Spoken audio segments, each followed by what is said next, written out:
আসসালামু আলাইকুম, hey guys, welcome once again another important educational video. আমাদের আজকের ভিডিওতে কথা বলবো ট্রেডিং এর জন্য বেস্ট টাইম ফ্রেম কোনটা, কোন টাইম ফ্রেমটা কাদের জন্য, এন্ড আমি কোন টাইম ফ্রেমগুলো দিয়ে বেশি ট্রেড করি, that's mean my favourite time frame. So এই সকল বিষয়ে ভিডিওতে কথা বলা হবে। ভিডিও শুরু করার আগে চ্যানেলে ফার্স্ট টাইম এসে থাকলে চ্যানেলটি সাবস্ক্রাইব করে দিবেন প্রতিনিয়ত ক্রিপ্টো রিলেটেড ভিডিও পাওয়ার জন্য। তাছাড়া যুক্ত হতে পারেন আমাদের টেলিগ্রামের লিংক ভিডিও ডেসক্রিপশনে দেওয়া থাকবে। So without wasting any more time, let's begin. Alright, তো প্রথমে কথা বলবো জনপ্রিয় কিছু টাইম ফ্রেম নিয়ে। আমি আছি এখানে ট্রেডিং ভিউ বা আপনি যদি বাইন্যান্সও থাকেন তাহলে এই টাইম ফ্রেমগুলো আপনি দেখতে পারবেন। তো ট্রেডিং ভিউর এই চার্টে 1 সেকেন্ড থেকে 1 মান্থ পর্যন্ত আপনি টাইম ফ্রেম ইউজ করতে পারবেন। তো এর মধ্যে সবচেয়ে জনপ্রিয় সেগুলো হচ্ছে 15 minute, 30 minute, 1 hour, 4 hour, 1 day, 1 week and 1 month. যেই টাইম ফ্রেমগুলোর কথা বললাম এগুলা মানুষ সবচেয়ে বেশি ইউজ করে। সো এখন কথা বলবো কোন টাইম ফ্রেমটা কাদের জন্য। বাট এটা জানার আগে আরেকটা জিনিস জানা জরুরি, সেটা হচ্ছে টাইম ফ্রেমটা কীভাবে কাজ করে। তো এখানে দেখেন চার্টে আমি যেই টাইম ফ্রেমে আছি সেটা হচ্ছে 1 উইক টাইম ফ্রেম।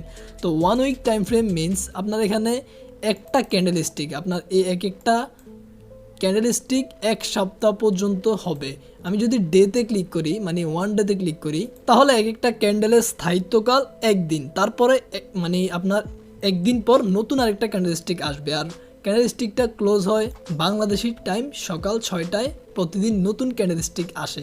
এটা হচ্ছে ডে চার্টের বেলা। এখন যদি 4 আওয়ারে আসি সেম কথা, যদি আপনি 15 মিনিটে আসেন তাও সেম কথা। প্রত্যেক 15 মিনিট পর পর নতুন একটা ক্যান্ডেলস্টিক আসবে, পুরনোটা চেঞ্জ হয়ে নতুনটা আসবে। এটা হচ্ছে মূলত ক্যান্ডেলস্টিকের চলমান সিস্টেম। তো এখন কথা হচ্ছে কোন টাইম ফ্রেমটা কারা ইউজ করবেন, এইটাই কিন্তু সবচেয়ে বেশি গুরুত্বপূর্ণ।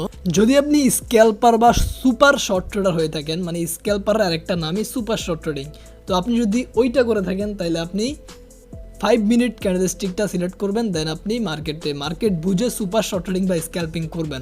এখন আপনি যদি ইন্টারডে ট্রেডিং বা শর্ট ট্রেডিং করেন তাহলে আপনার যেটা করতে হবে 15 মিনিট, 30 মিনিট, 1 ঘন্টা, এই 3টে টাইম ফ্রেম ইউজ করাটা বেটার হবে। সো আপনি মার্কেট বুঝে সাপোর্ট, রেজিস্ট্যান্স, ট্রেন্ড লাইন, দেন আপনার ক্যান্ডেলস্টিক প্যাটার্ন, এগুলা বুঝে আপনি এই টাইম ফ্রেমগুলোতে শর্ট ট্রেডিং করবেন। তো এখন হচ্ছে 4 আওয়ার চার্ট, ডে চার্ট। যারা সুইং ট্রেডিং করেন তাদের জন্য 4 আওয়ার চার্ট অ্যান্ড ডে চার্টটা খুবই কার্যকরী। যারা সুইং ট্রেডিং করে তারা এই দুইটা টাইম ফ্রেমই বেশি ইউজ করে। এখন অনেকে বলতে পারেন সুইং ট্রেডিং কি? মূলত মার্কেটের এইরকম মুভমেন্টগুলোকে বলা হয় সুইং ট্রেডিং। যেমন আপনার এইভাবে মার্কেটটা আসলো, দেন এইভাবে উঠে গেল, এটা হচ্ছে একটা সুইং। তো আবার ধরেন মার্কেট এখান থেকে এখানে আসলো, দেন আপনি এখানে বাই করলেন, এই একটা সুইং। তো এরকম একটা আপনার যখন পুল ব্যাক দিবে এইগুলাকে মূলত সুইং ট্রেডিং বলা হয়। সুইং ট্রেডের ক্ষেত্রেও আপনার same support, resistance, trade line সবগুলা বিষয় বিবেচনা করে ট্রেড নিতে হবে। এরকম পজিশনগুলোকে সুইং ট্রেডিং। ধরেন এখানে বাই করলেন, এই যে একটা সুইং, তো এইগুলাকে মূলত সুইং। যেমন এখানে একটা বাইং অপরচুনিটি আছে, এখান থেকে আপনি বাই করলে এখানে যাওয়ার একটা সম্ভাবনা আছে। তো এইগুলো হচ্ছে আপনার সুইং ট্রেড আর কি, যেগুলোকে বলে। বাট যেহেতু মার্কেটটা একটু ভোলাটাইল, তার কারণে সুইং ট্রেডিংটা খুবই দ্রুত আপনার ফুলফিল হতে পারে, আপনার অনেক দ্রুত প্রফিট লস হতে পারে।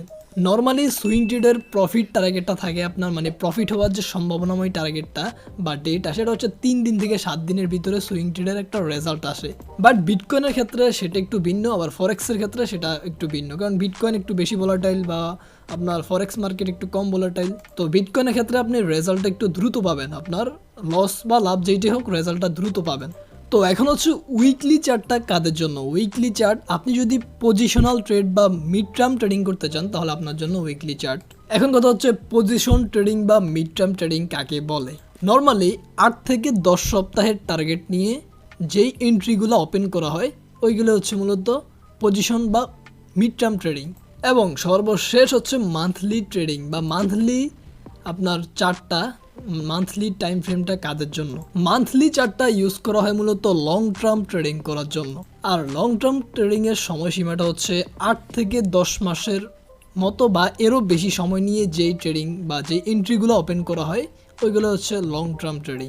ঝুঁকির দিক বিবেচনায় সবচেয়ে কম ঝুঁকি হচ্ছে লং টার্ম ট্রেডিংয়ের ক্ষেত্রে, আর সবচেয়ে বেশি ঝুঁকি হচ্ছে স্ক্যালপিং বা শর্ট ট্রেডিংয়ে সবচেয়ে বেশি ঝুঁকি থাকে। এখন কথা বলবো আমার ফেভারিট টাইম ফ্রেম কোনগুলো বা আমি কোনগুলো বেশি ইউজ করি। তো আমি আমার ট্রেডিংয়ের ক্ষেত্রে 4টা টাইম ফ্রেম সবচেয়ে বেশি ইউজ করি অ্যান্ড এই 4টাই আমার ফেভারিট। আমি যে কোনো ট্রেড নেওয়ার আগে এই 4টা টাইম ফ্রেমের উপর অ্যানালাইসিস করি, সেটা হোক শর্ট টার্ম ট্রেড, সেটা হোক সুইং ট্রেড, সেটা হোক লং টার্ম ট্রেড।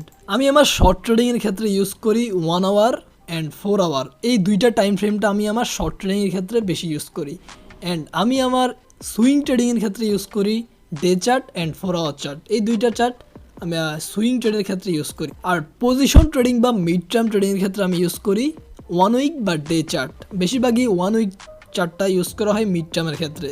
অ্যান্ড এখানে আরও একটা টাইম ফ্রেম আমার খুবই ফেভারিট, সেটা হচ্ছে 3 ডে চার্ট। কিন্তু এখানে আপনি ট্রেডিং ভিউতে ফ্রিতে 3 ডে চার্টটা ইউজ করতে পারবেন না, ওইটা আপনি বাইন্যান্সে অ্যাপে পাবেন বা ওয়েবসাইটে পাবেন। এটা খুবই অ্যাকুরেট সিগন্যাল দেয় আমাকে, যার কারণে আমি 3 ডে চার্টটা আপনাদেরকে সাজেস্ট করবো অ্যান্ড আমিও কিন্তু ওইটা খুবই ইউজ করি। সো এই ছিল আজকের ভিডিও যদি হেল্পফুল হয়ে থাকে লাইক শেয়ার অ্যান্ড সাবস্ক্রাইব করে পাশেই থাকবেন। Bye bye.